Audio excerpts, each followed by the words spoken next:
मांग रही अवध को राज सरयू नहाने को, सिया मांग रही अवध को राज सरयू नहाने को, सरयू नहाने को, सरयू नहाने को,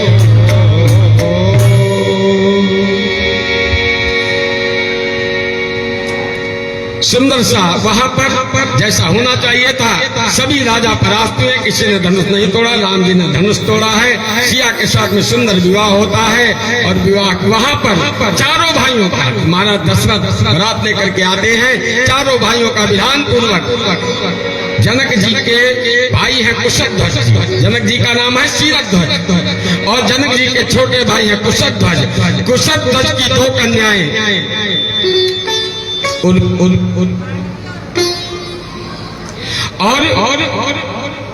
जनक जी की दो कन्याएं उर्मिला और सीता, मांडवी और श्रुतकीर्ति, ये कुशध्वज की दोनों कन्याएं हैं। इन चारों भाइयों का इन चारों कन्याओं के साथ में विवाह हुआ है। विधान पूर्वक चारों भाई विवाह करके अयोध्या को पधारे हैं। अयोध्या में सुंदर सा स्वागत हुआ है। तत्पश्चात राम जी के राज में भंग पड़ना और राम जी का वन गमन जाना, राम लक्ष्मण जानकी वन को जाते हैं। मैया जानकी का हरण होता है और राम जी ने लंका नरेश रावण से घोर युद्ध करते हुए और लंका को जीत करके राम जी पुनः अयोध्या पधारे हैं अपने भाई लक्ष्मण जी और जानकी मैया के साथ में अयोध्या पधारे हैं। और अयोध्या में सुंदर राम जी का राज्याभिषेक होता है। बोलिए राजा रामचंद्र भगवान की जय। हम राम जी के राम जी हमारे हैं, हम राम जी के राम जी हमारे हैं, हम राम जी के राम जी हमारे हैं, हम राम जी के राम जी हमारे हैं, हम राम जी के राम जी हमारे हैं, हम राम जी के राम जी हमारे हैं। प्रभु दशरथ राज दुलारे हैं, प्रभु दशरथ राज दुलारे हैं, हम राम जी के राम जी हमारे हैं, हम राम जी के राम जी। जय जय श्री राम।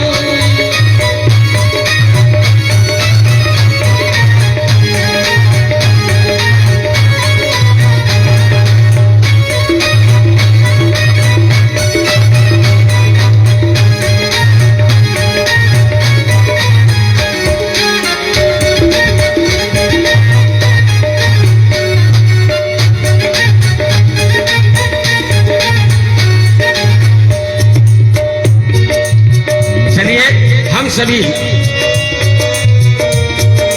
तन से यहाँ बैठे रहे। हमने आप लोगों के शरीर का नहीं मन का रिजर्वेशन करवा लिया है, हैं?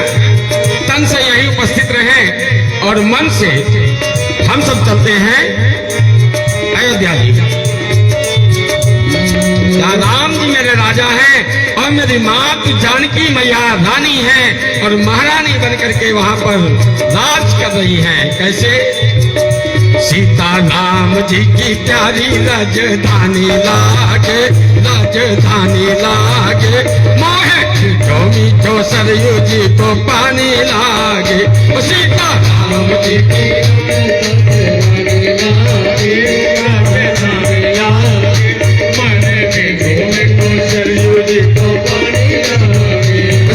राम जी की प्यारी राजधानी लागे, राजधानी लागे, मोहे मीठो मीठो सरयू जी को पानी लागे। सीता राजधानी लागे, राजधानी लागे, मोहे मीठो मीठो सरयू जी को पानी लागे। रामचंद्र भगवान की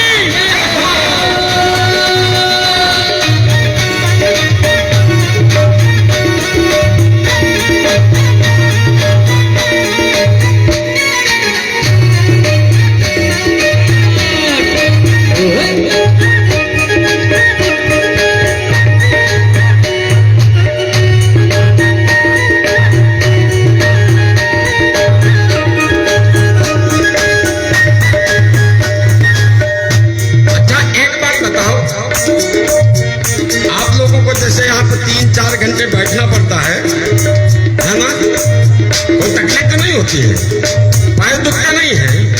जब मेरे तो यहाँ बैठे बैठे पैर दुखने लगते हैं। नहीं, मैं इसलिए पूछ रहा हूँ, अगर पैर दुखते हो थोड़ा बहुत तो जरा पैरों को आराम दो ना थोड़ा सा। राम जी के दरबार में नहीं नाचते, और अभी पता चला अमृत भैया के बेटे की शादी हो तो वहां पे सब लोग नाचने पहुंच जाएंगे।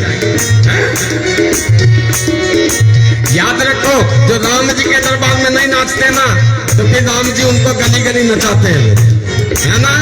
इसलिए दरबार में खड़े हो जाओ सब लोग, खड़े हो जाइए एकदम। जी हाँ, ये आ जाओ मैदान में इधर। लड़कों से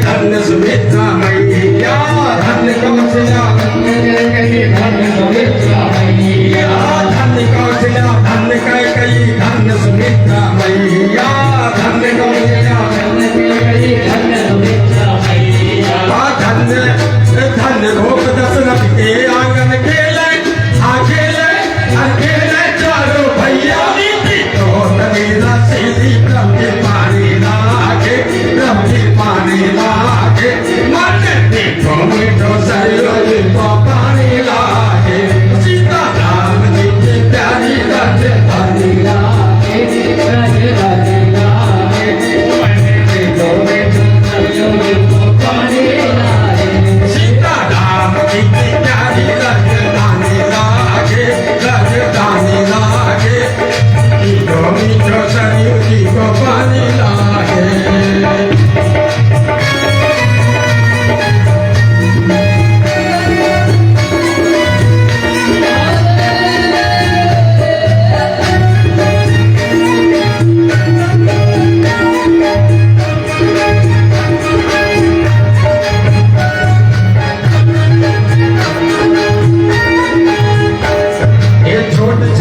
रंग महल हनुमान गली अति सुंदर, छोट छावनी हनुमान गली अति सुंदर, छोट छावनी रंग महल हनुमान गली अति सुंदर, छोट छावनी रंग महल हनुमान गली अति सुंदर।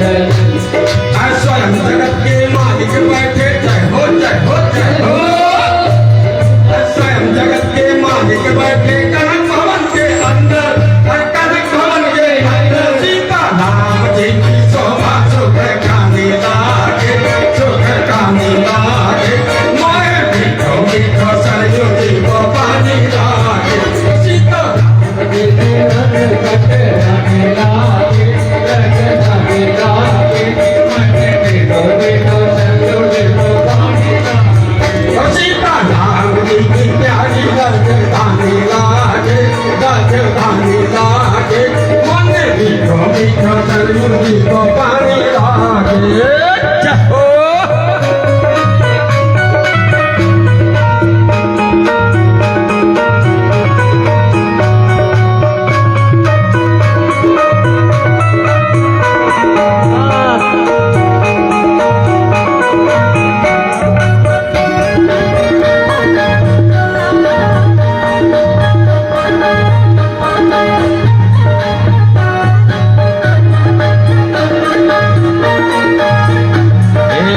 सुहावन शोभा लागे रघुवर राम लला की, साथ सुहावन शोभा लागे रघुवर राम लला की, साथ सुहावन शोभा लागे रघुवर राम लला की, साथ सुहावन शोभा लागे रघुवर राम लला की, सीता राम नाम धुन, सीता राम नाम धुन अति प्यारी लागे, अति प्यारी लागे, मोहे मीठो मीठो सरयू जी को पानी लागे,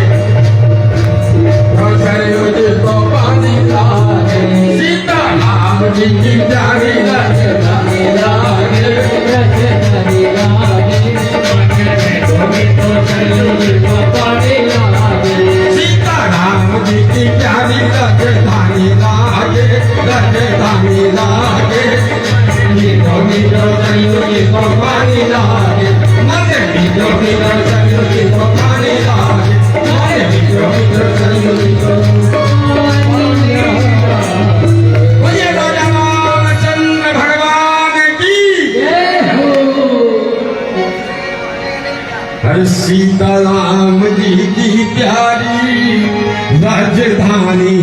लागे, राजधानी लागे, मोहे मीठो मीठो सरयू जी को पानी लागे।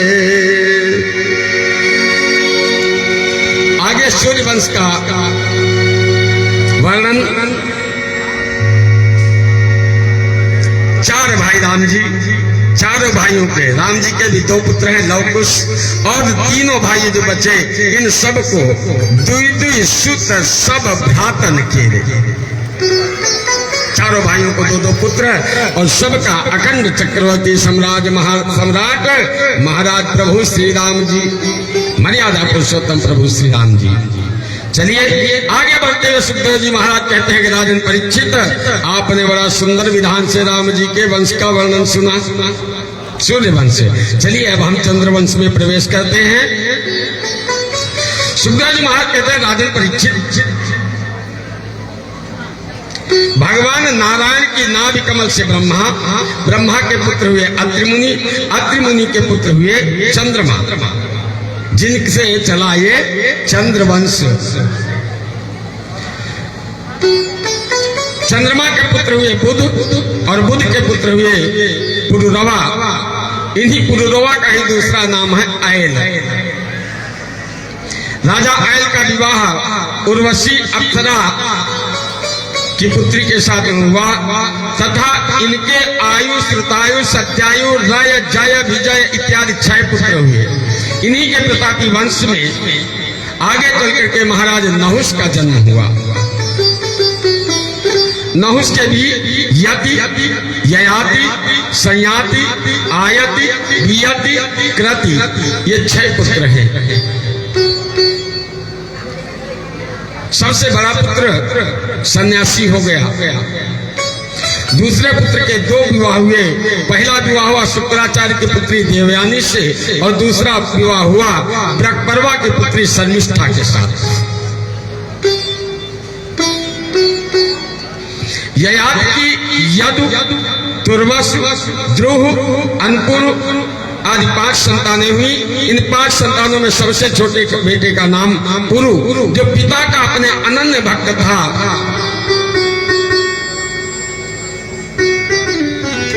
ऋषि के शाप से जब महाराज ययाति वृद्ध हो गए तो इसने अपनी युवावस्था अपने पिता को दान कर दी और स्वयं वृद्धावस्था को अपना लिया। इस अपने पिता की भक्ति के देख करके महाराज ययाति ने अपने पुत्र पुरु को ही चक्रवर्ती सम्राट बनाया, उन्हें राजपाट सौंपा और बाकी पुत्रों को श्राप दिया कि जाओ, तुम्हारे वंश में कोई चक्रवर्ती सम्राट नहीं होगा। सुखदेव जी महाराज कहते हैं महाराज परीक्षित, पुरुवंश में ही राजा दुष्यंत का जन्म हुआ और इन्हीं दुष्यंत और शकुंतला के पुत्र हैं महाराज भरत, जिनके नाम पर ही हमारे देश का नाम भारत देश पड़ा। इसी प्रतापी वंश में महाराज रंतदेव हुए, जिन्होंने सूखा पड़ जाने पर अपना पूरा खजाना, सर्वस्व खजाना ही प्रजा को लुटा दिया और आप स्वयं 49 दिन तक भूखे पड़े रहे। राजन परीक्षित, इसी पुरुवंश में ही तुम्हारा भी जन्म हुआ है। तुम पुरुवंशी हो और पुरु महाराज के जो सबसे बड़े भाई थे उनसे चला यदुवंश। यदुवंश में ही अजमेर, देवमेर, सूरसेन, प्रभात आदि बड़े बड़े राजा हुए। सूरसेन के पुत्र हुए आनक दुंदुभी।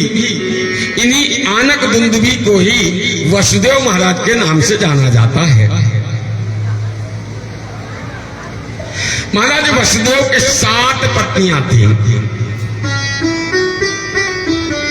और उनकी सबसे छोटी पत्नी, 7वीं पत्नी जो थी उनका नाम था देवकी। और देवकी के गर्भ से 8 संतानें हुई। उनमें से 8वें गर्भ में से उत्पन्न हुए मेरे प्रभु श्री कृष्ण जी महाराज। बोलिए भागवत भगवान की जय। जो ही ये बात कही सुखदेव जी महाराज ने, परीक्षित जी महाराज कहने लगे महाराज सुनो, ठहरो जरा। कहा आपने सूर्यवंश इतना सुंदर सुनाया, पूर्ण आनंद आ गया महाराज, लेकिन जब मेरे प्रभु का, मेरे स्वामी के आने का समय हुआ, तब आपने इतना जल्दी बता दिया। अरे महाराज,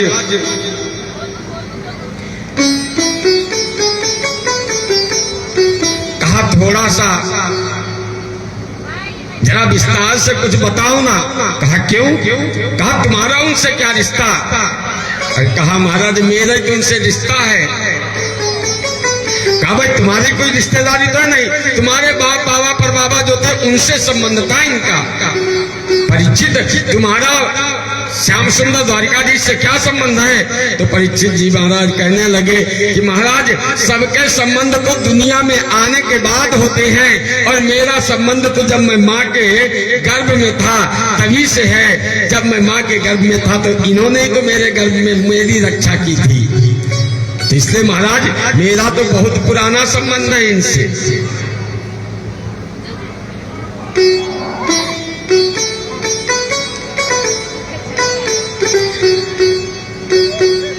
मैं कब से उतावला होकर के बैठा हूं। परीक्षित जी महाराज कहने लगे मैं जानना चाहता हूं कि परम धर्मशील महाराज यदु के वंश में मेरे प्रभु श्री कृष्णचंद्र जी भवरोग की मीठी दवा बन करके आए कैसे? जी हाँ, हमारे यहाँ समाज में 3 प्रकार की दवाइयां हैं ना, 3 प्रकार की दवाइयां। एक अंग्रेजी दवा जो आप लोग ज्यादातर इस्तेमाल करते हैं, अंग्रेजी दवा है ना। एक चीज की टैबलेट खाओ, दूसरी बीमारी पैदा, दूसरे की टैबलेट खाओ, तीसरी पैदा, अपने आप। टैबलेट खाते रहो, बीमारियां बुलाते रहो। और कहा दूसरी है आयुर्वेदिक। आयुर्वेदिक दवा वैसे है तो बहुत अच्छी, लेकिन एक समस्या उस आयुर्वेदिक दवा में भी है। कहा कौन सी समस्या? आयुर्वेदिक दवा में कौन सी समस्या? कहा महाराज वो बड़ी उसके स्वाद बड़े अजीब होते हैं। कोई कड़वी होती है, कोई कसैली होती है, कुछ कैसे उसको जब खाओ ना वो दवा तो मुंह का टेस्ट खराब हो जाता है, स्वाद बिगड़ जाता है। कहा फिर सबसे अच्छी दवा अगर है तो वो है होम्योपैथिक। डब्बी में बढ़िया छोटी छोटी गोलियां रहती, मीठी मीठी, बस मीठी मीठी गोलियां खाते जाओ, बीमारियों को भगाते जाओ। कहा महाराज ऐसे ही है मेरे प्रभु जी, सभी भव रोगों की होम्योपैथिक मीठी गोलियों वाली दवा। प्रभु का नाम जपते जाओ और सभी बीमारियों को। देखिए ना हमारे परम प्रभु वृंदावन में लोग कहते हैं कि एक किडनी पर भी जीना मुश्किल है, और हमारे प्रभु जी प्रेमानंद जी महाराज, गुरुदेव महाराज जिनको दोनों किडनियां ही नहीं है और फिर भी मस्त रहते हैं। अरे राधे राधे जपा करो, कृष्ण नाम रस पिया करो। राधे राधे जपा करो, कृष्ण नाम रस पिया करो। राधे राधे जपा करो, कृष्ण नाम रस पिया करो। राधे राधे जपा करो, कृष्ण नाम रस पिया करो। राधे राधे जपा करो, कृष्ण नाम रस पिया करो। राधे राधे जपा करो, कृष्ण नाम रस पिया करो। राधे हरि राधे हरि राधे हरि राधे राधे जपा करो, कृष्ण नाम रस पिया करो। राधे राधे जपा करो, कृष्ण नाम रस पिया करो।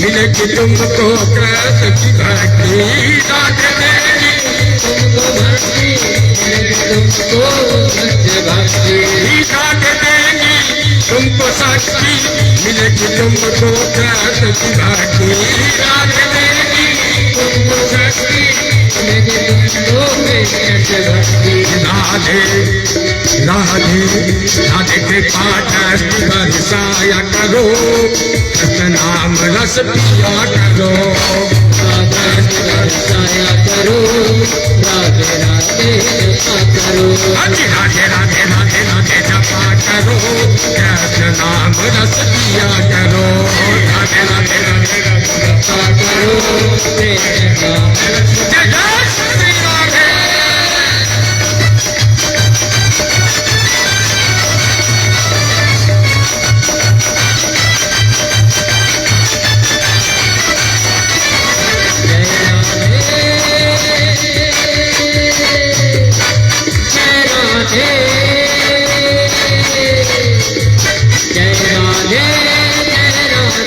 कृष्ण बोलो जय राधे राधे राधे जप करो कृष्ण नाम रस पिया करो राधे राधे जप करो कृष्ण नाम रस पिया करो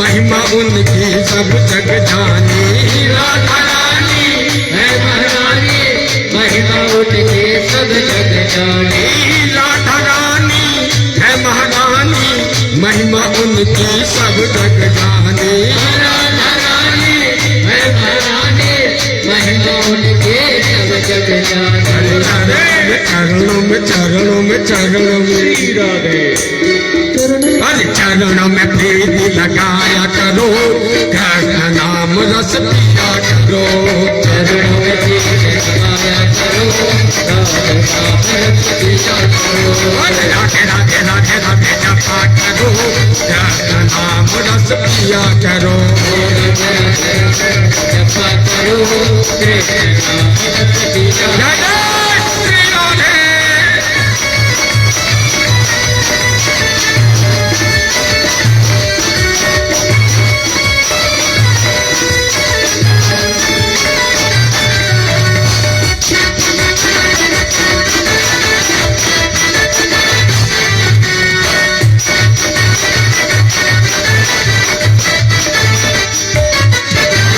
भोली भाली अरे सीधी साधी भोली भाली सीधी साधी भोली भाली सीधी साधी भोली भाली अरे भोली भाली सीधी साधी वो है सबसे न्यारी न्यारी भोली भाली सीधी साधी वो है सबसे न्यारी न्यारी भोली भाली सीधी साधी वो है सबसे न्यारी न्यारी भोली भाली सीधी साधी वो है सबसे न्यारी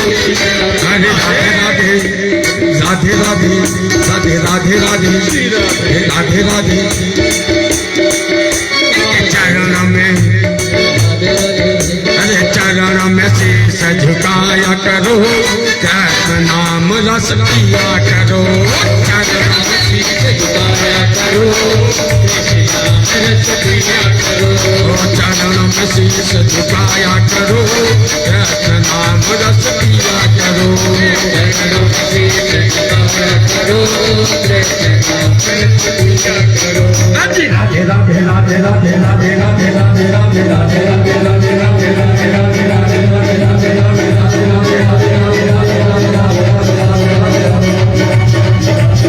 राधे राधे राधे राधे जपा करो कृष्ण नाम रस पिया करो राधे राधे जपा करो कृष्ण नाम रस पिया करो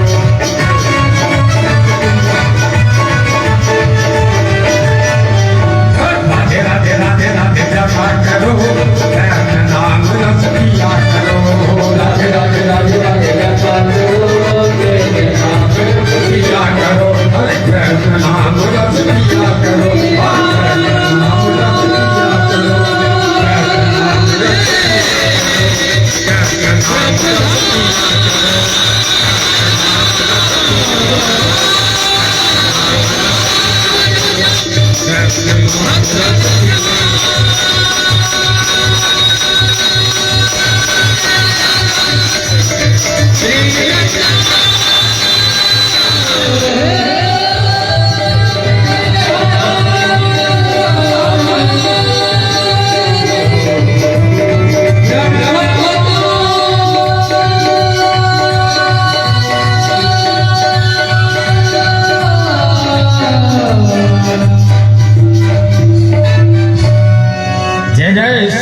राधे श्याम।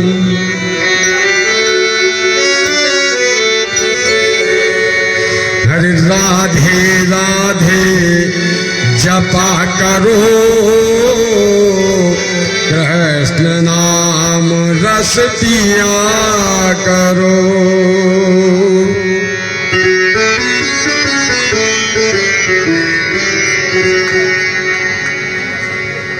परीक्षित जी महाराज ने जब इस प्रकार से बात कही कि महाराज मेरा तो जन्म से ही संबंध है, गर्भ से ही मां के संबंध है प्रभु का,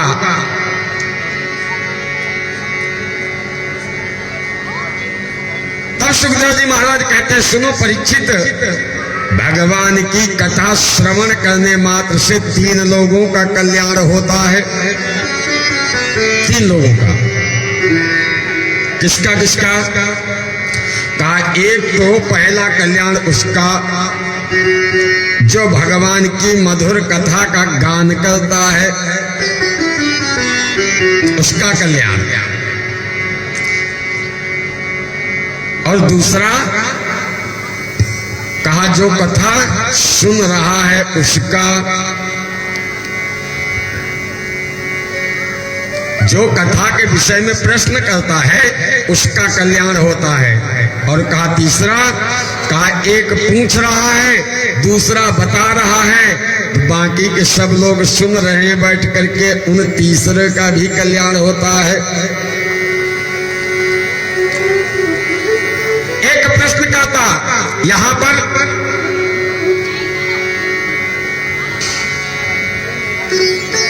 कल हमने एक बात कही थी आप लोगों से। जी हाँ, हमारे वक्ता लोग आजकल ऐसा बात करके पहले बात हो जाती कि भाई इतनी दक्षिणा चाहिए मुझे तो मैं कार्यक्रम करने आऊंगा। ऐसा नहीं कि मैं दक्षिणा नहीं लेता हूं बोल के नहीं बोला है ना? लेकिन मैं एक फिक्स करके बात करके नहीं जाता हूं। यदि आप लोगों को ये बात समझ में आए कि नहीं महाराज जी 7 दिन महाराज जी ने यहाँ पे कथा बोली है और इस कथा से मेरे जीवन में कुछ परिवर्तन अवश्य हुआ,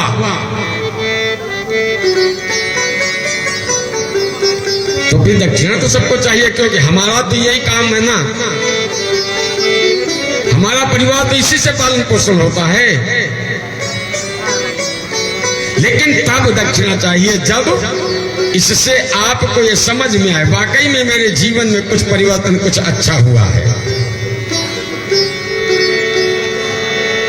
फिक्स करने वाला काम नहीं करता हूं, इतनी दक्षिणा दो तो मैं आऊंगा। अरे कौन सी बात है, क्या बात है, एक तो गौ माता के दरबार में बैठा हूं, भगवान का भजन कर रहा हूं आराम से, जो मिल जाएगा अच्छी बात है। जीव को पालन के लिए कुछ ना कुछ आवश्यक है। धर्म के लिए भी धन की आवश्यकता होती है। इन गौ माता की सेवा करने के लिए भी तो मुझे धन चाहिए ना। इनका पालन पोषण कैसे होगा? इनके पालन पोषण के लिए भी आवश्यकता पड़ती है धन की।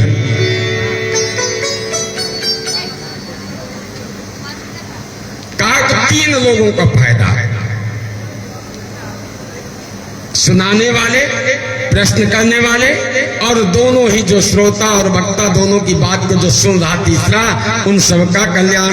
तो परमात्मा से यही प्रार्थना करता हूं कि आप सब लोगों का भी कल्याण हो और अच्छे से बैठ करके आप लोग आराम से सुखपूर्वक। और ऐसी बात नहीं है, हमारे जो भक्त हैं सब लोग यहाँ गौ माता के जो भक्त यहाँ पे विराजे हैं बहुत अच्छे हैं। आप लोगों का बहुत बहुत धन्यवाद। कोई इधर उधर किसी प्रकार की बातें नहीं होती हैं। और तो मान लो खैर वही बात तो हमारे गुरु जी ने बताया था, बहुत पहले एक बात समझाई थी गुरु जी ने, कहा था कि एक बात याद रखना, यदि माता राम लोग ज्यादा हों, यदि माता जी लोग मान लो 5 भी हों तो फिर 5 ब्राह्मणों को साथ में लेके जाना। और कहा यदि देवता लोग 100-150 हो, 200 हो तो भी अकेले जाकर के उनके साथ में आराम से कार्यक्रम करके आ जाएंगे। लेकिन मात्र शक्ति, क्योंकि पावर का मामला है ना, कहा यदि ये 10-20 लोग हो तो कम से कम 5 ब्राह्मण जाना। इसलिए हमने अंदाजा लगा लिया था कि यहाँ शालिवाहना नगर नारायणी गौ सेवा सदन में माता राम की कृपा जरूर होगी और यहाँ पर मात्र शक्ति ज्यादा संख्या में आ जाएगी। इसलिए हमारे साथियों ने हमसे कहा महाराज जी कम से कम 15 ब्राह्मण जो है सहयोग के लिए अपने सहायक के तौर पे बिठा करके रखो।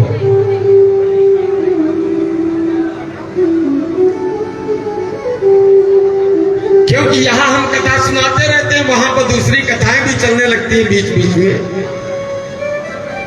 और दीदी कहाँ गए थे, बहुत दिन के बाद में मुलाकात हुई है। अरे जाओ ना कभी दीदी के घर में मिल के आओ ना, यहाँ का क्यों है? यहाँ भगवान की चर्चा के अलावा कोई चर्चा नहीं होनी। नहीं, मैं ये बात आप लोगों को नहीं कह रहा हूँ, आप लोग तो कतई कोई चर्चा नहीं करते, शांतिपूर्वक यहाँ पे कथा श्रवण पान करते हैं। इससे आप लोगों से जैसे अच्छे श्रोता आपको कहीं मिले ही नहीं अभी तक, इतने अच्छे श्रोता कहीं नहीं मिले। सबसे अच्छे श्रोता आप लोग हैं, धन्यवाद आप लोगों का।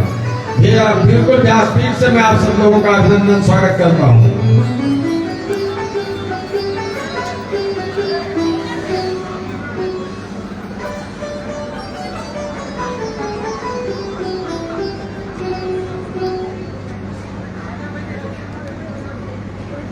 महाराज परीक्षित ने जब ये बात कही कि कथा सुनना है मुझे, जरा विस्तार पूर्वक बताओ मेरे ठाकुर जी के आगमन का, कैसे आए मेरे ठाकुर जी। सुखदेव जी महाराज कहने लगे कि महाराज कैसी बात करते हो, आज 4 दिन कथा सुनते हुए हो गए, आपको थकान नहीं लगता है? कहा नाना महाराज आप इतनी सुंदर कथा सुना रहे कि 4 दिन क्या, न मुझे भूख है, न प्यास है, न थकान है, कुछ भी मुझे नहीं मालूम पड़ता है।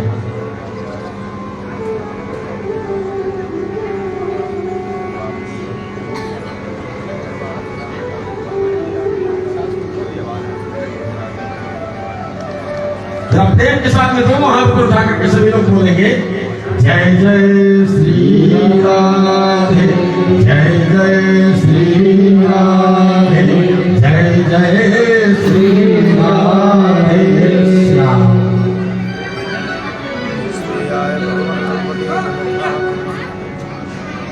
महाराज परीक्षित कहने लगे महाराज मुझे भूख प्यास या थकान किसी प्रकार का कुछ भी तकलीफ नहीं हो रही है, आप तो बस कथा सुनाओ।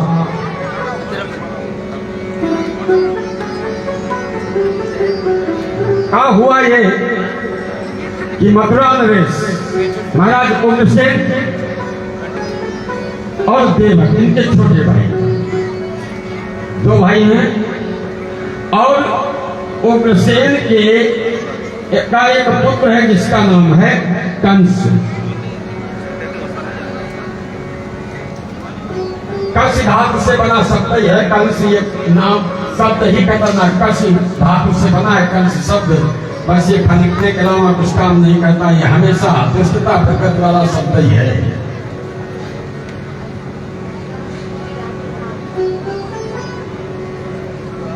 अब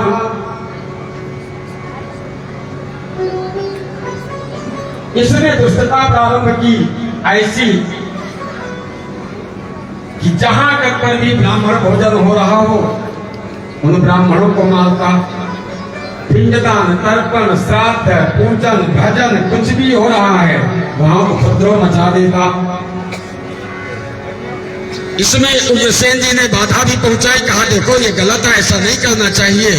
महाराज उग्रसेन बड़े धर्म के राजा हैं, तो उसने क्या किया कि अपने पिता को भी राज सिंहासन राजा बन गया। तो जरासंध ने अपनी 2 पुत्रियां हैं जरासंध को, अस्ति और प्राप्ति, इन दोनों का नाम राज कंस की।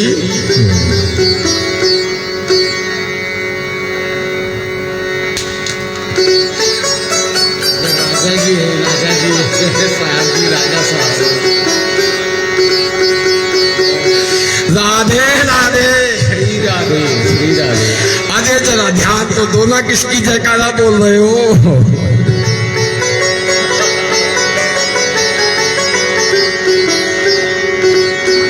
बोल बाके बिहारी लाल की जय हो।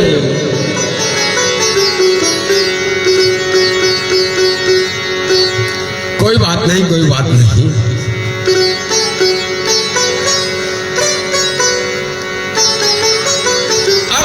जिससे धरती कांप उठी इसके अत्याचार से भोजराज कंस से। और धरती जब कांप उठी तो ब्रह्मा जी के साथ में मिलकर के धरती मैया पहुंची हैं। ब्रह्मा जी के पास धरती मैया आई और धरती मैया ने प्रार्थना की कि महाराज, हे प्रभु, अब तो आप ही मेरा सहारा हैं। ब्रह्मा जी से कहा तो ब्रह्मा जी ने कहा, ऐ धरती, जिसकी तू दासी है ना, उसका मैं भी सेवक हूं। चलो हम सब मिलकर के उस प्रभु को पुकारेंगे। सब ने मिलकर के भगवान के लिए पुकार लगाई है। अरे मेरा छोटा सा परिवार, ये मेरा श्री वैष्णव परिवार है आप सबका। हे प्रभु, ये मेरा परिवार है, आ जाओ। अरे मेरा छोटा सा परिवार, हरि आ जाओ एक बार। मेरा छोटा सा परिवार, हरि आ जाओ एक बार। मेरा छोटा सा परिवार, हरि आ जाओ एक बार। मेरा छोटा सा परिवार, हरि आ जाओ एक बार। हर हरि आ जाओ, हरि आ जाओ, हरि आ जाओ, हरि आ जाओ, हरि आ जाओ, हरि आ जाओ, हरि आ जाओ, मेरा श्री वैष्णव परिवार, हरि आ जाओ एक बार। मेरा श्री वैष्णव परिवार, हरि आ जाओ। श्री राधे। दोनों हाथ ऊपर करके तालियां बजाइए जैसे।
में जीत गए। अब दर्शन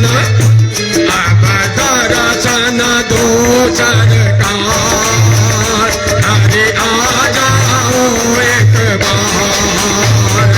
दर्शन दो सरकार, हरे आ जाओ एक बार। मेरा छोटा सा परिवार, हरे आ जाओ हर बार।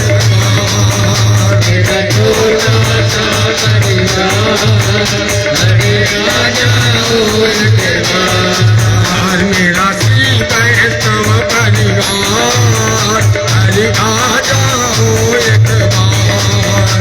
मेरा श्री वैष्णव परिवार, हरे आ जाओ एक बार। प्रभु आ जाओ एक बार, प्रभु आ जाओ एक बार। बोले बाल कृष्ण भगवान की जय।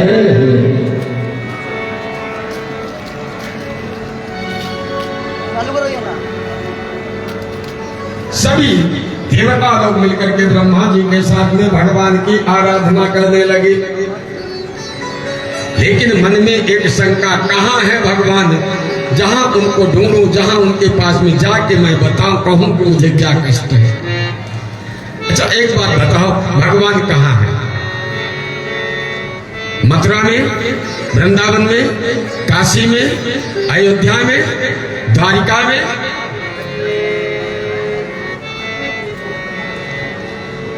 कहाँ जाए जहां मेरे प्रभु मिलेंगे?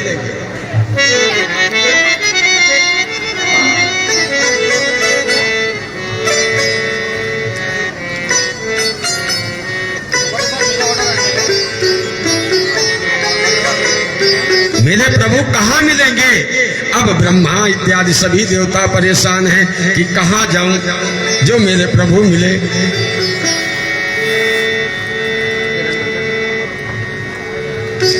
भोले बाबा उनके बीच, सभी के मध्य में भोले बाबा आए और भोले बाबा कहने लगे, कहाँ ढूंढने जाओगे प्रभु को?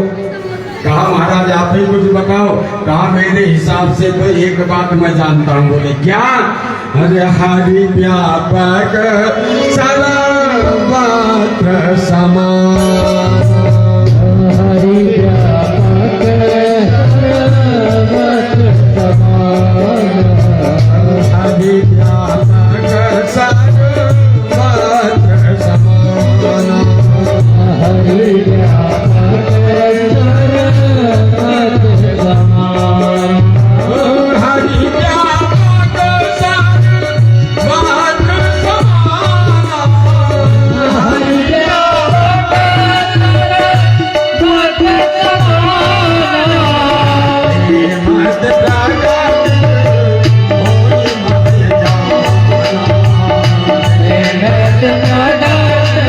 होई मत जाना,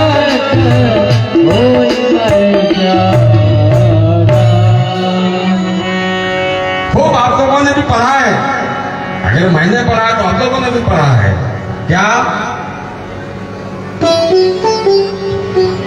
पोथी पढ़ी पढ़ी जग भया, पंडित भयान कोई, ढाई आखर प्रेम को, पढ़े सो पंडित हो। मेरे प्रभु कहाँ है? प्रेम में सब जगह विद्यमान है। प्रेम से देखो तो यहाँ पर, अरे जन जन में नहीं, यहाँ के कण कण में मेरे प्रभु आपको दर्शन देंगे। कण कण में दिखाई पड़ेंगे मेरे परमात्मा।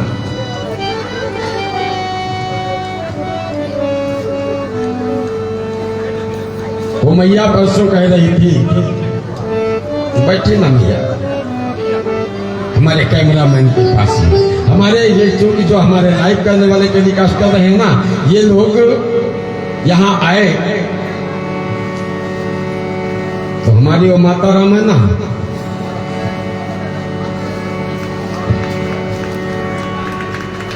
जय जय श्री राधे।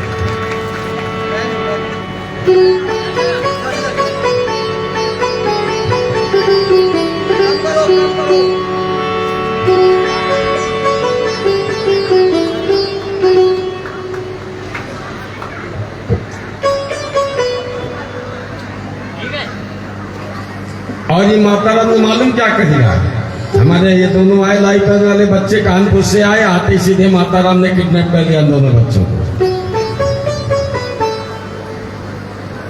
और बोले यहाँ पे जब कथा लाइव करने का समय है तभी दिखना, इसके पहले दिखना नहीं। और रात में मेरे को अच्छे ढंग से बताती है, बता क्या रही मेरे को मालूम महाराज जी। हाँ, बोले मेरे को जहाँ जाती हूँ तहाँ मेरे बेटे मिल जाते, सब अम्मा कहने वाले। मेरा बोला मैया आप तो मैया जैसी है ना, आप मैया हैं तो बच्चे हैं सब।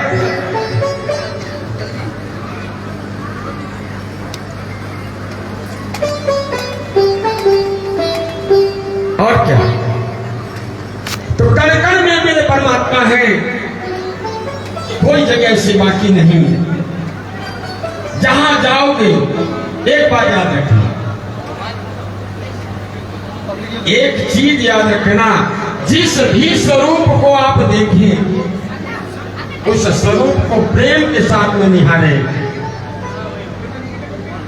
वो चाहे कोई भी फोटो लगी हो, कोई भी मूर्ति बैठी हो, प्रेम से देखो तो आपको साईं बाबा की जो मूर्ति बैठी हमारे पड़ोस में,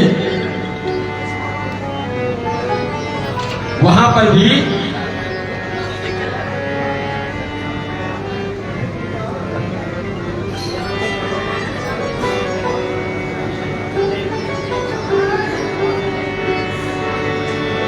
जय जय श्री राधे।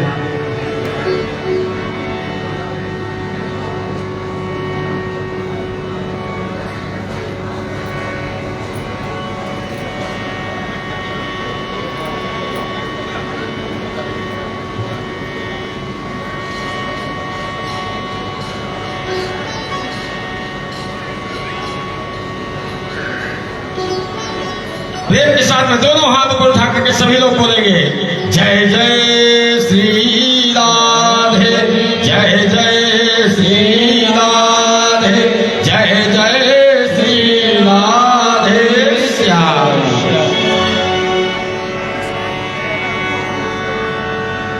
तो मेरे प्रभु कहाँ है? प्रेम में।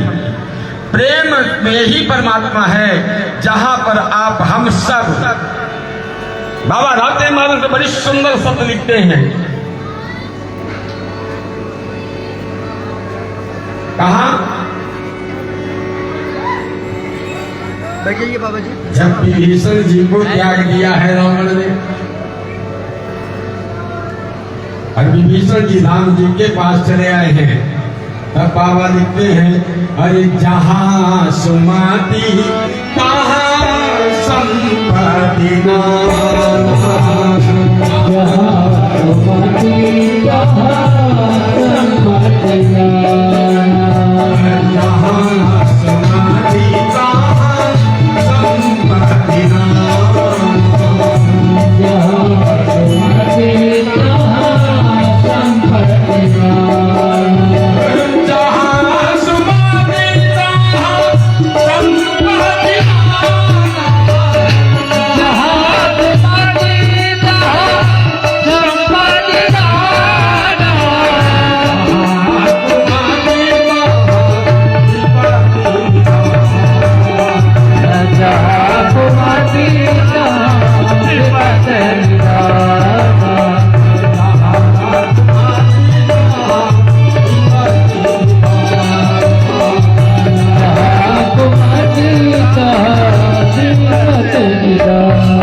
नहीं है।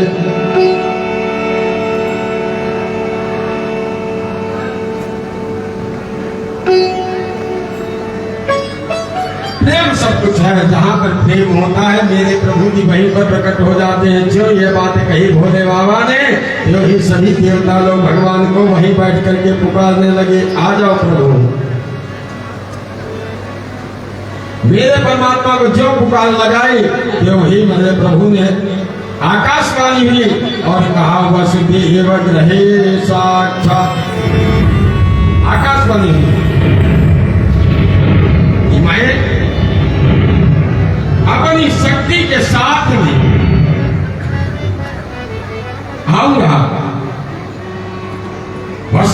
के यहाँ जन्म लूंगा और आप सब लोगों को एक आदेश से मिला कि आप सब लोग गाय, गोपी और ग्वालों के रूप में जाकर के मथुरा के आसपास गोकुल, ब्रज, बरसाना इत्यादि सब जगह जाकर के बस जाओ।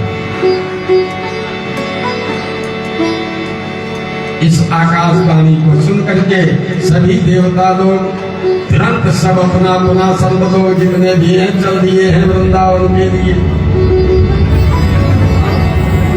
और सब जाकर के वही 84 कोस ब्रजभूमि जो कही जाती है वहां जाकर के बस गए हैं और भगवान के आने की प्रतीक्षा करने लगे हैं।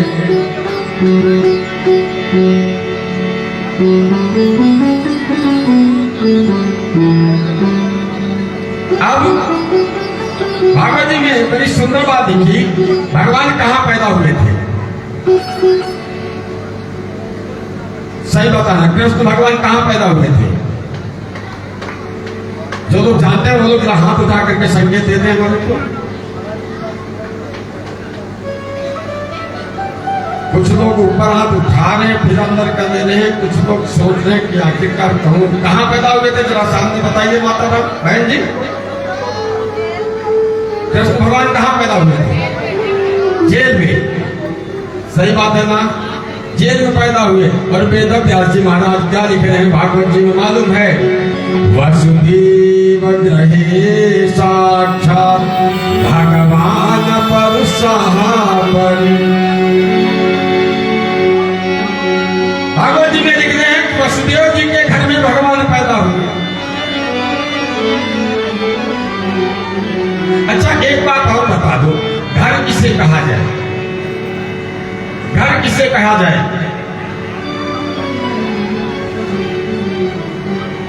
ईंट, सीमेंट, रेती से बना हुआ बनी हुई बिल्डिंग को घर कह सकते हैं हम? घर किसे कहा जाता है? आज मैं बताता हूं, हमारे सभी भाई बहन जरूर सुन लेना, इस बात को ध्यान से समझना कि घर किसे कहा जाता है। इसीलिए बाबा ने लिखा है ना ग्रहण ग्रह क्या हो और ग्रहिणी ग्रह मुच्यते। अरे ईंट पत्थरों के बने हुए मकान को घर नहीं कहा जाता है।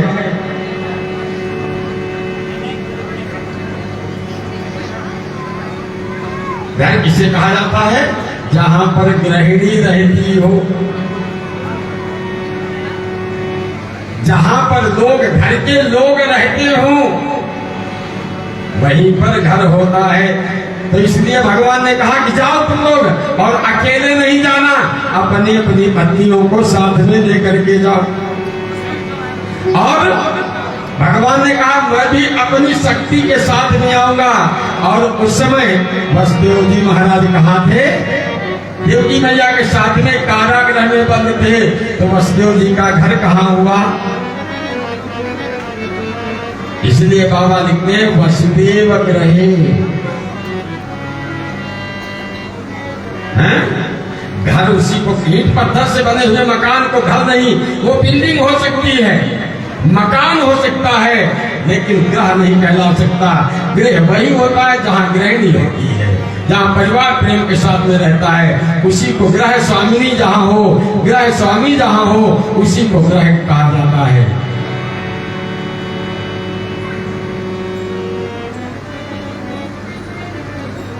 ईंट पत्थर से बना दिया गया, बड़ी बिल्डिंग बना दो खूब और बढ़िया भव्य बना करके और उसको कह दो ये व्यास पीठ है। मानेंगे कोई भी? कहेंगे ये कैसी व्यास पीठ जहाँ कभी कदर नहीं होती है? जहाँ पे गौ माता का निवास हो, सुंदर सी कथा हो, तुलसी मैया हो, ब्राह्मण देवता लोग हो, सुंदर भगवान का भजन कीर्तन होता हो, तब उसे कहा जाएगा व्यास पीठ।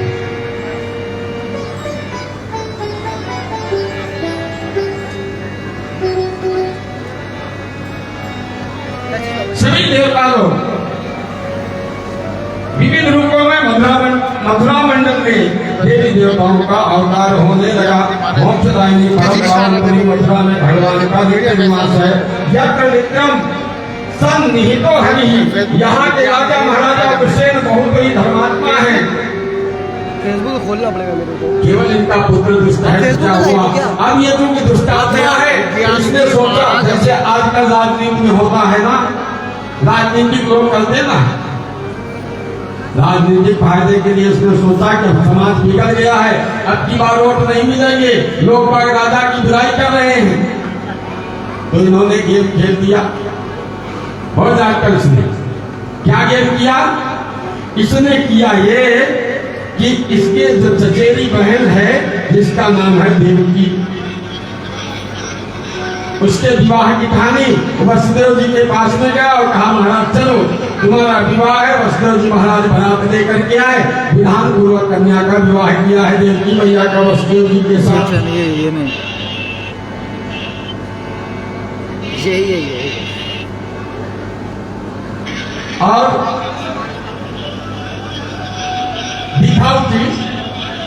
विदाई के समय जैसा कि नियम आजकल भी होता है, भले गाड़ी सेल्फ स्टार्ट हो जाती हो, भाई दिल्ली कार को धक्का लगाता है ना, तो रथ में बिठा करके अपनी बहन देवकी को, भाई आप लोग थोड़ा सा शांति का सहयोग दीजिए।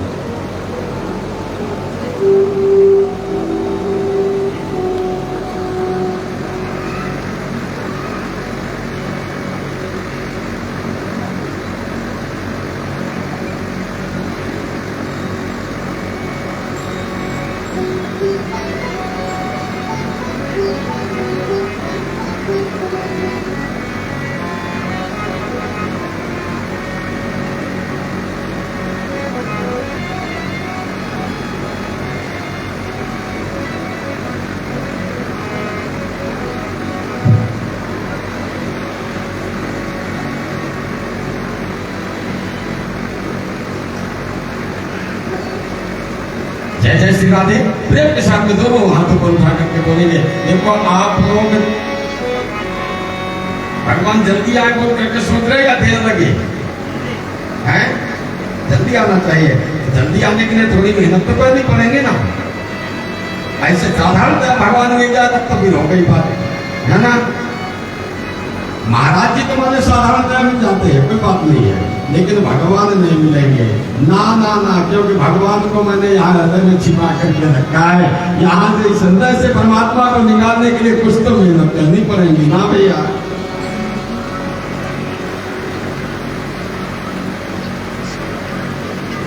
इसलिए राजनीतिक लाभ के लिए अपनी बहन को रथ में बिठा करके विदाई करने के लिए चल दिया है।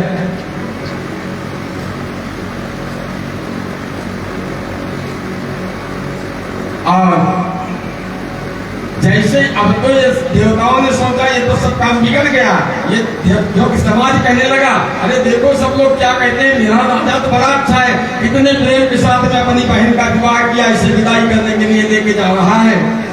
जब इस प्रकार की बात कहने लगी तो देवताओं ने सोचा ऐसा तो कहीं गड़बड़ हो जाए, तो तुरंत ही आकाशवाणी कर दी।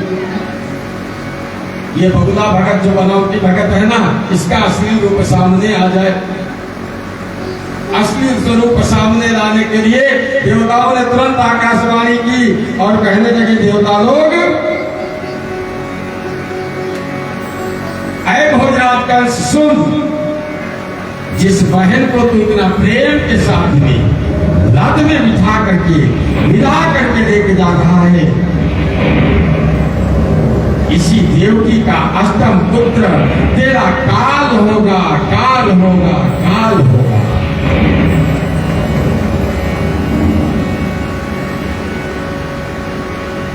भोजराज कंस ने तुरंत रथ रोक दिया, रथ के नीचे उतरा और उतर करके सोचा न रहेगा बांस न बजेगी बांसुरी। तलवार निकाल ली हाथ में और पकड़ लिए है चोटी देवकी की और रथ के नीचे खींचने लगा। वसुदेव जी महाराज नीचे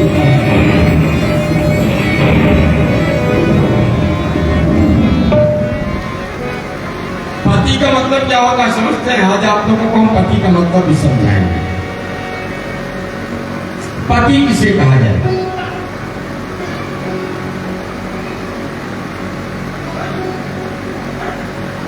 अच्छा, भगवान का का भी एक नाम है ना पति करके, क्या बोलते हैं भगवान को?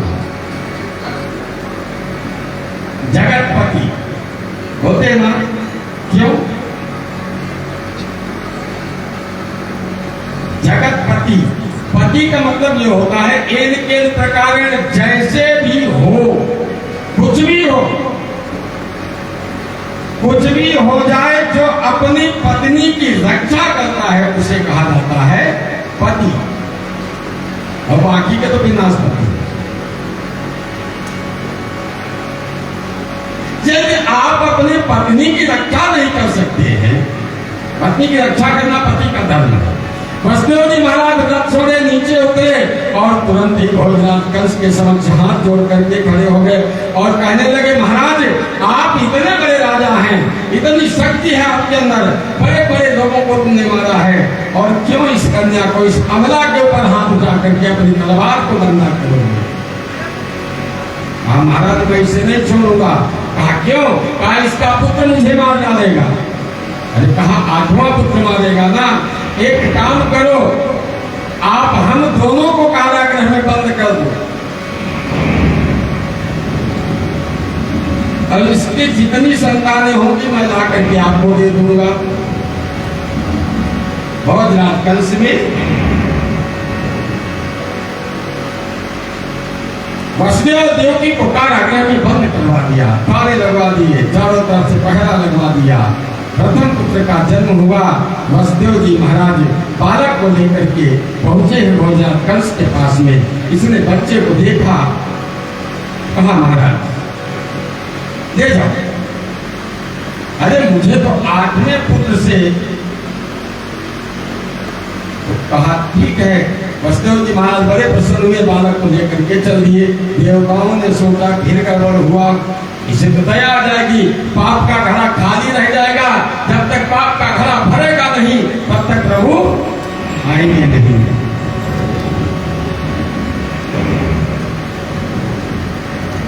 अब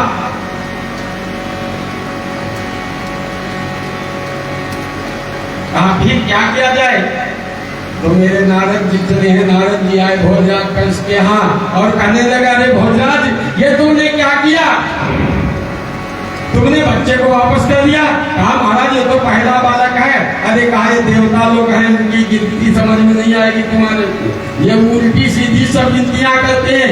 एक अष्टदल का कमल उठाया और कहा यहाँ से गिनो तो ये पहला, यहाँ से गिनो तो ये पहला, यहाँ से गिनो तो ये 8वां। कौन सा पहला कौन सा 8वां, ये देवता लोग गोल गोल घुमाते हैं।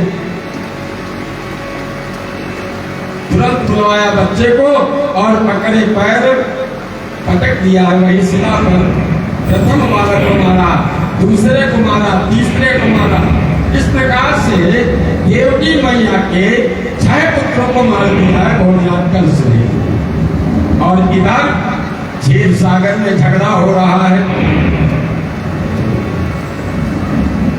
देखो कैसा झगड़ा पड़ा है क्षीर सागर में।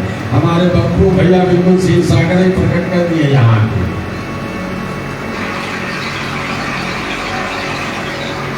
आपस में दोनों का, जी हाँ, भक्त और भगवान दोनों का झगड़ा पड़ा हुआ है। शेषनाग जी कहने लगे, नहीं महाराज अब की बार मैं बराबर करके जाऊंगा।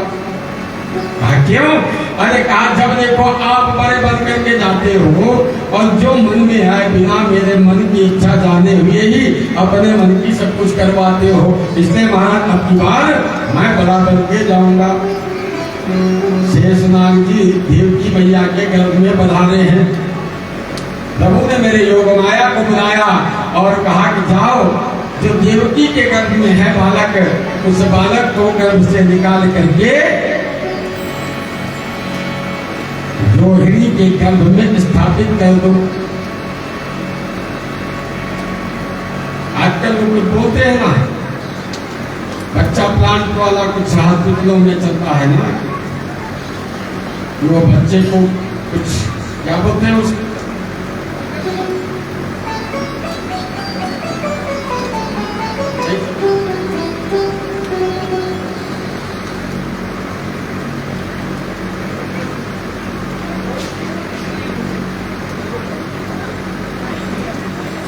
IVF, हाँ हाँ हाँ हाँ, आईवीएफ कुछ बोलते हैं उसको, आईवीएफ।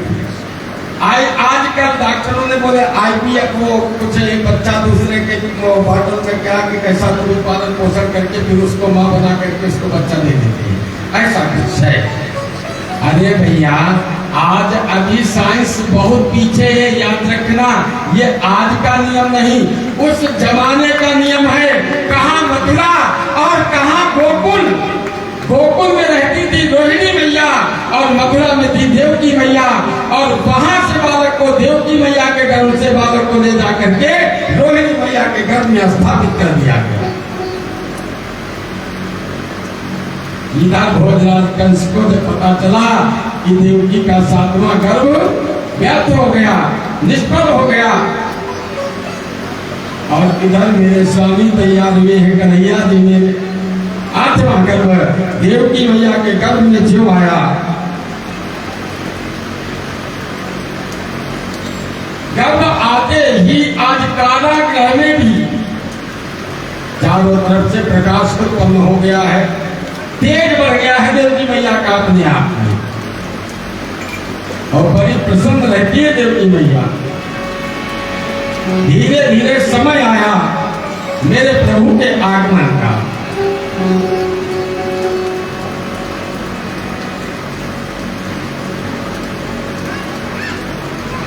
भगवान को यदि पाना है, याद रखना, जो भी मेरी बहन बेटी, आप सब लोग जो भी गर्भस्थ जब शिशु हो उस समय क्रोध मत करो, क्रोध का परित्याग कर दो, उल्टा सीधा भोजन मत करो, और चलते फिरते उठते बैठते हमेशा मेरे कन्हैया जी के स्वागत का गुणगान करो। कैसे? चलिए हम बताते हैं।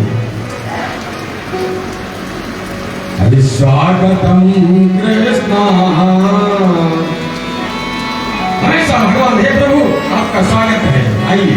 इस प्रकार से आप गर्भवती जब शिशु हो, भगवान की इस प्रकार से प्रार्थना करो।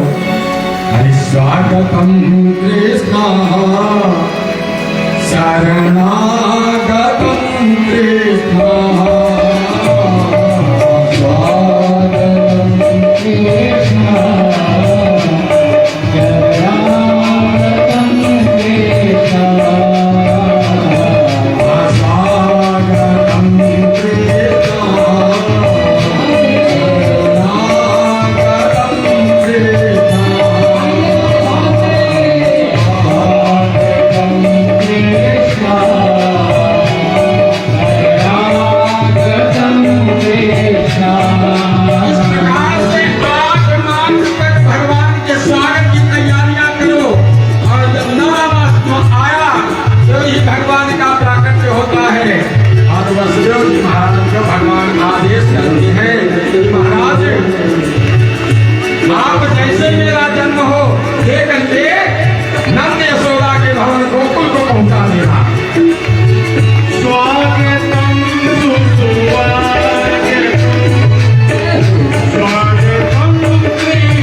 पूनम के चांद जैसी शोभा है लाल की, पूनम के चांद जैसी शोभा है लाल की, हाथी घोड़ा पाल की जय कन्हैया लाल की, हाथी घोड़ा पाल की जय कन्हैया लाल की, हाथी घोड़ा पाल की जय कन्हैया लाल की, हाथी घोड़ा पाल की जय कन्हैया लाल की। नंद जो के आंगन में बज रही आज बधाई, नंद जो के आंगन में बज रही आज बधाई, नंद जो के आंगन में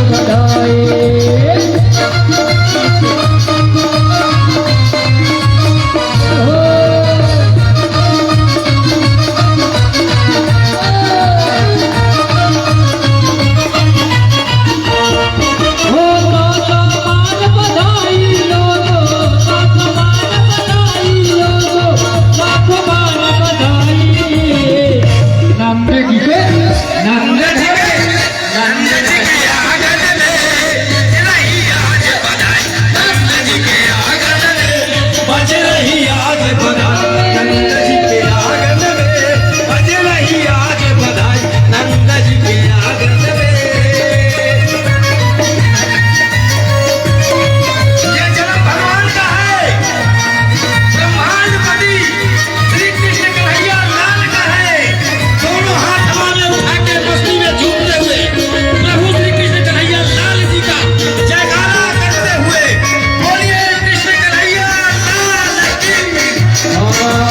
चमत्कार सा हुआ है लोगों, हो गई बात निराली,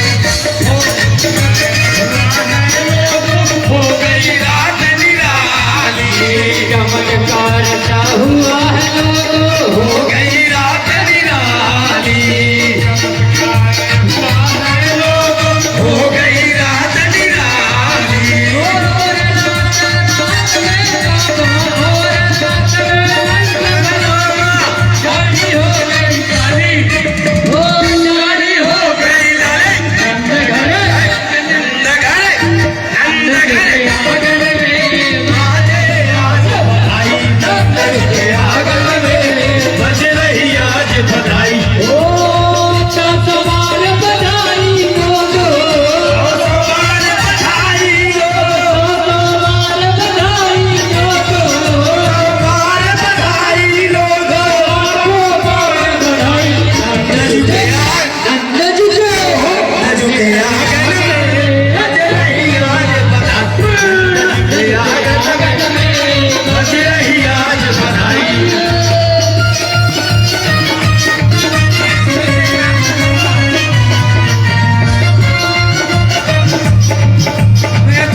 सभी को बधाई मिलेगी।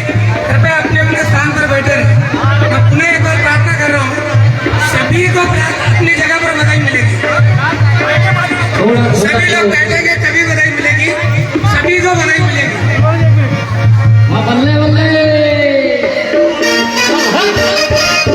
मैं सबसे प्रार्थना करूँ, कृपया अपने अपने स्थान पर बैठ जाए। बैठने के लिए पहले सभी लोगों से निवेदन है, जो लोग नृत्य करेंगे उनको केवल शांति की अनुमति है। सबको बैठे स्थान पर बधाई मिलेगी। सभी से प्रार्थना करता हूँ मैं, कृपया अपने अपने स्थान पर बैठ जाए। और जो सभी लोग अपने स्थान पर बैठ जाए और नंद उत्सव की बधाई यहाँ पर मिलेगी। और यहाँ पर नृत्य का भी कार्यक्रम होगा। जो लाला यहाँ पर आए हैं तो उसके लिए इंद्र भगवान अपनी ओर से आशीर्वाद दे चुके हैं। यहाँ पर परिवार के लोग भी बधाई के रूप में यहाँ पर नृत्य करेंगे। लेकिन उससे पहले मैं सभी से प्रार्थना करूंगा, और मैं आपसे भी प्रार्थना कर रहा हूँ, वॉलंटियर स्वयं सेवकों से सभी को बैठी जगह पर बधाई दे दें। मैं स्वयं सेवकों से प्रार्थना कर रहा हूँ, मोहन भाई, जो लोग बैठे हैं उनको बधाई दे दें। बैठे वहां पे देंगे। बधाई बाजे गोकुल में, सब लोग बैठ जाए। बधाई बाजे गोकुल में, अरे झोले पलना में किसान कन्हैया, बधाई बाजे गोकुल में। पलना में कृष्ण कन्हैया बधाई गोकुल में पलना में कृष्ण कन्हैया बधाई गोकुल में पलना में कृष्ण कन्हैया बधाई गोकुल में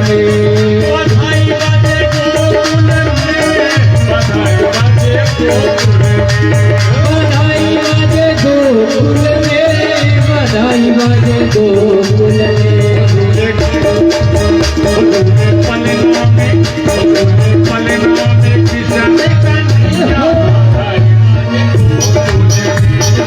पलना में कृष्ण कन्हैया बधाई बाजे गोकुल में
बाजे नौबत ढोल सहनैया बधाई बाजे गोकुल में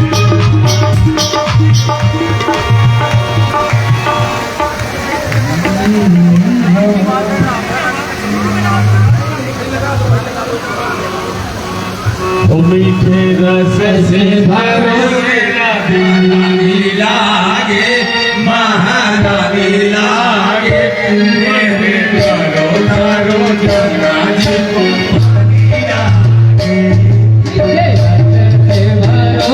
राधा रानी लागे महारानी लागे करो करो रानी को पानी लागे पानी लागे मन पानी लागे पानी लागे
भरो रानी लागे महारानी लागे करो करो यमुना जी को पानी लागे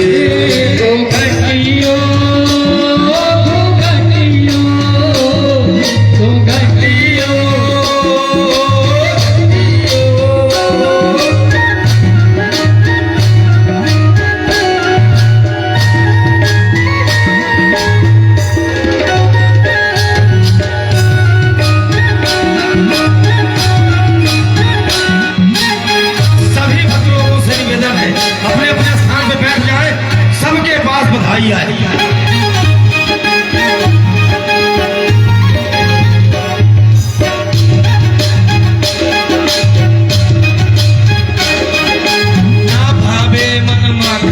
मिश्री ना भावे मिठाई, ना भावे अब माखन मिश्री और कोई मिठाई, ना भावे मन माखन मिश्री अब ना भावे मिठाई, ना भावे अब माखन मिश्री और कोई मिठाई, हमारी जीवनी भावे अब तो राधा नाम मलाई, हमारे जीवनिया में भावे राधा नाम मलाई, राधा रानी लागे लागे नैने का पुकारो यमुना जी पानी लागे।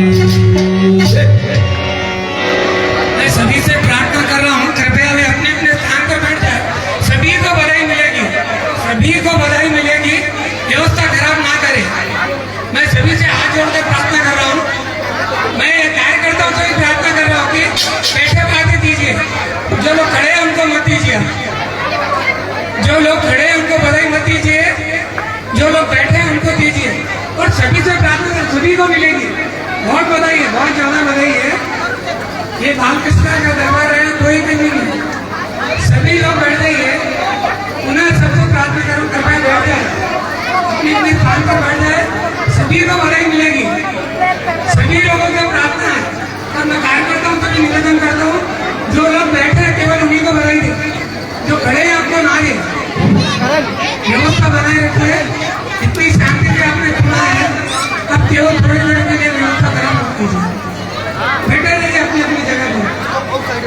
सभी से प्रार्थना, बैठ जाइए, बैठ जाइए। आपको सभी को मिलेगी बधाई, सभी को बधाई मिलेगी। आराम से बैठिए। महाराज जी हाथ दे देखिए इतनी व्यवस्थित आपने भी शालीनता का परिचय दिया है। अब ऐसा ना हो कि तकलीफ हो जाए। सभी लोग बैठिए। मैं सभी से प्रार्थना कर रहा हूँ, कृपया बैठे, अपने स्थान पर बैठ जाए। इन्हें थोड़ा रोक दीजिए, 1 मिनट रोक दीजिए भैया, 1 मिनट रोक दीजिए बधाई, 1 मिनट रोक दीजिए बधाई, रोक दीजिए, अब रोक दीजिए, रोक दीजिए। जो बैठे हैं नहीं मिला उनको मिल जाएगा, जो स्थान पर बैठे हैं उन्हीं को दीजिए, जो खड़े हैं उनको मत दीजिए प्लीज। अभी तक सुचारू रूप से चल रहा था, थोड़ी सी देर के लिए व्यवस्था खराब ना करें। अभी स्वामी जी का आशीर्वाद बाकी है, थोड़ा सा कार्यक्रम बाकी है।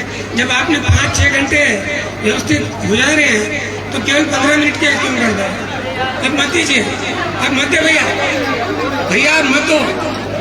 मैं कार्यकर्ताओं से भी निवेदन कर रहा हूँ, बस अब पूरे लोग कृपा करके नीचे उतर जाइए, बस आप मत दीजिए। अब स्वामी जी का उद्बोधन फिर होगा, मैं उसके पहले आपसे निवेदन कर रहा हूँ, कृपया अपने अपने स्थान पर बैठे। आप शालीनता का परिचय दीजिए। कृष्ण भगवान का जन्म हुआ है तो आप जन्म में शामिल हो जाइए, उनकी खुशियों में शामिल होइए, न कि हो अल्लाह कर मानवता और भगवान का प्रसाद आपको सभी को मिलेगा। जिस किसी को नहीं मिलेगा फिर मिलेगा। कृपया शालीनता का परिचय दीजिए। केवल मैं 2 सूचनाएं देना चाहूंगा आपसे। पहली, कल गिरिराज बाबा के दर्शन होंगे, गिरिराज जी के दर्शन यहाँ पर होंगे। तो मैं सभी भक्तों से निवेदन करता हूँ कि आज कृष्ण जन्म हुआ है तो गिरिराज बाबा के दर्शन होंगे। बाद में 56 भोग का कार्यक्रम होगा, गिरिराज बाबा के दर्शन।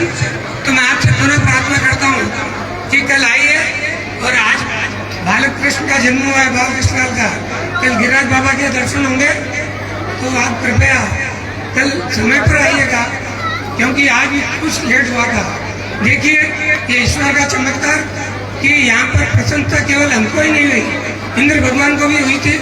जब कृष्ण का जन्म हुआ, बालकृष्ण पधारे, तब इंद्र भगवान भी अपने फूलों की वर्षा कर रहे थे। हम लोगों ने यहाँ पुष्प वर्षा की, भगवान इंद्र ने जल की वर्षा की।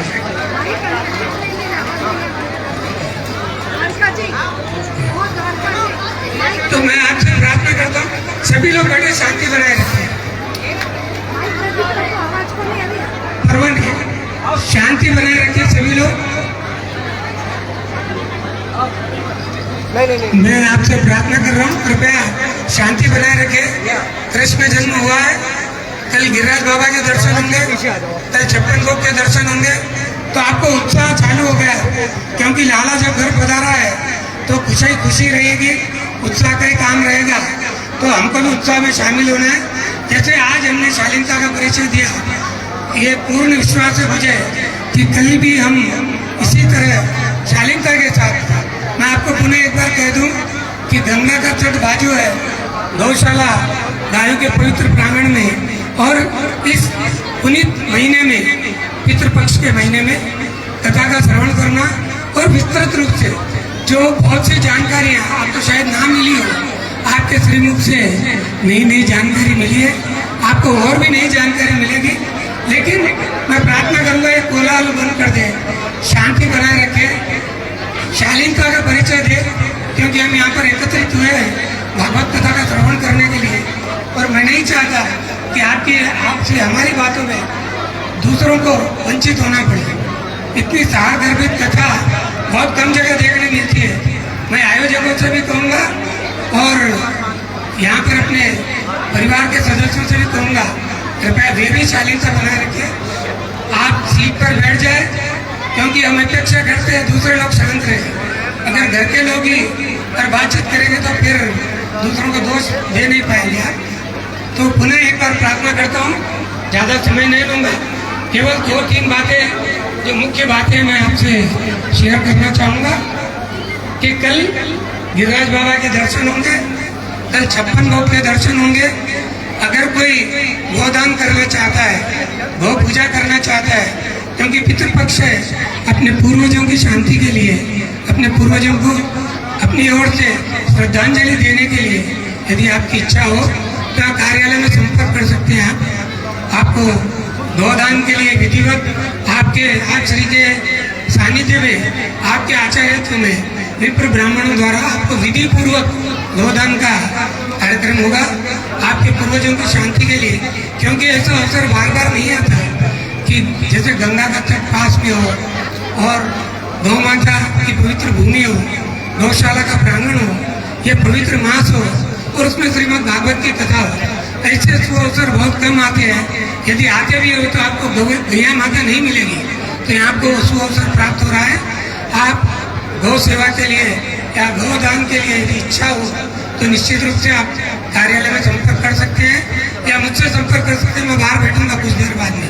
दूसरी सूचना, कल गिरिराज बाबा के दर्शन होंगे, गोबर से गिरिराज जी बनेंगे, गैया मैया के गोबर से गिरिराज जी बनेंगे। अनुपम, अनूठे, बिल्कुल अद्भुत दर्शन होंगे। तो गिरिराज बाबा के दर्शन के लिए भी मैं आपको आमंत्रित कर रहा हूँ। तीसरा 56 भोग के दर्शन होंगे, और क्योंकि लल्ला है हमारे घर तो बधाई तो है ही है, बधाई तो आप सभी को मिल गई है। इसके बाद प्रसादी भी रहेगी। तो मैं सबसे निवेदन करूंगा कि बाहर अभी आपके श्रीमुख से आपको और कथा संक्षिप्त में सुनाई देगी। उसके बाद में आपको प्रसादी के लिए मैं निमंत्रित करता हूँ। यहाँ पर प्रसाद वितरण का कार्यक्रम है।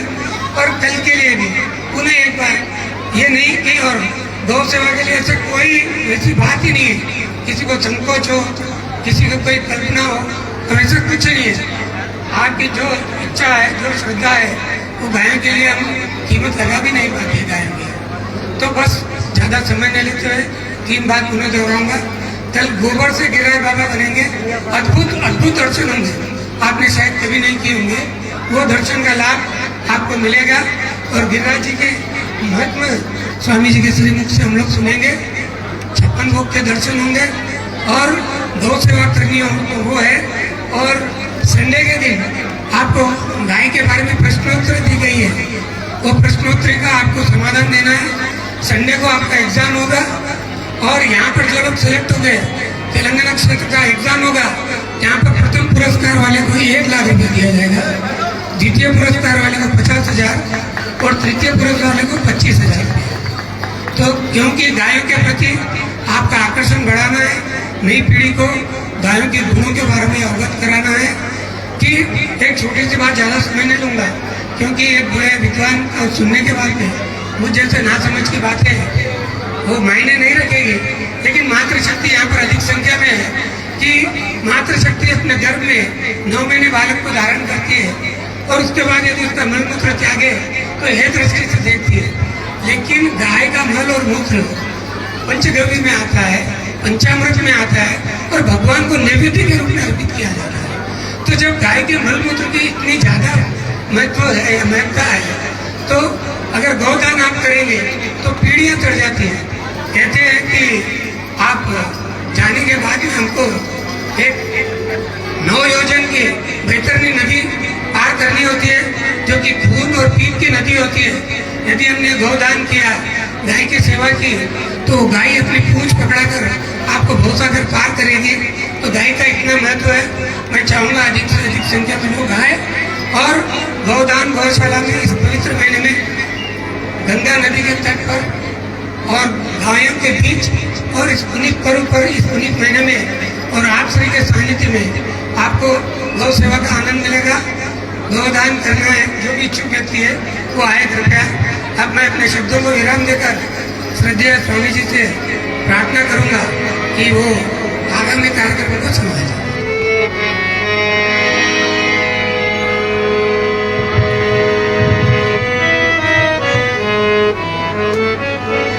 जय जय श्री राधे, जय जय श्री कृष्णा।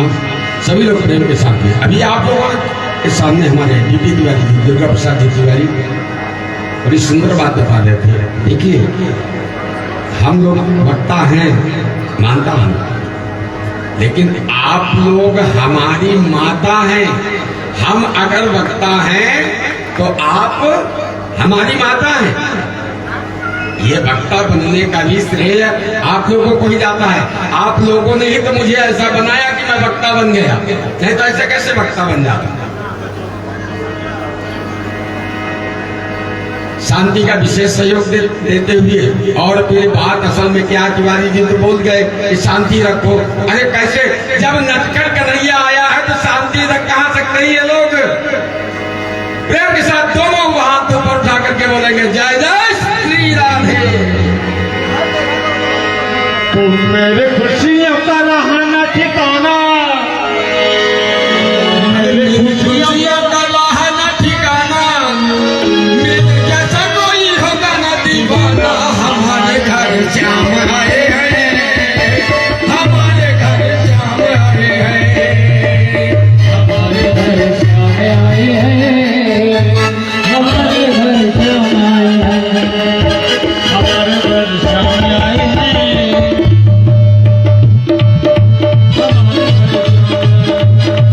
हमारे घर श्याम आए हैं, हमारे घर श्याम आए हैं।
उठना